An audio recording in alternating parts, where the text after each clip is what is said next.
pinatay, Ginoong Pangulo. Sir, may moment lalo na sa yung outrage. Yung hindi ko matanggap yung minsan yung pamilya na ubusin mo, patayin mo, tapos i-rape mo.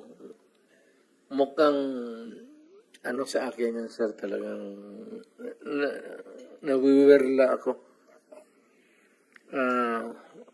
Masyadong ang fuse ko dyan,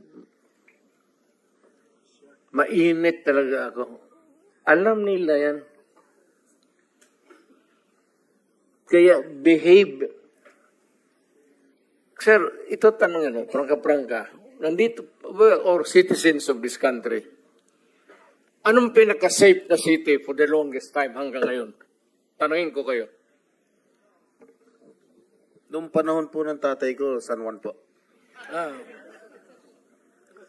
Kasi sir, binaback-upan ako ng tatay mo. O, totoo. Huwag na lang tayo ilabas na lang natin. Ang sabi ng tatay mo sa akin, sir, you do what you have to do to make your city safe. Kasi ang Davao nababalitaan na maganda. Kaya ang Davao nag-flourish. Kaya ang Davao malinis. Kaya ang Davao ngayon, anytime maglakad ka, walang gagalaw sa iyo. Alam ng tao kasi pag magkamali sila, hindi yung police, they have to deal with me. Dapat ako ang imbestigahin dito ko extrajudicial killing. Wala yan sila. Ako mismo ang... Mr. President, noong time na mayor ka, merong police na nag-involve sa droga sa Davao? Marami, sir. What happened to them as far as you know, Mr. President? Ayan, sila. Sila ang may alam. Tanungin natin sila. Sila rin.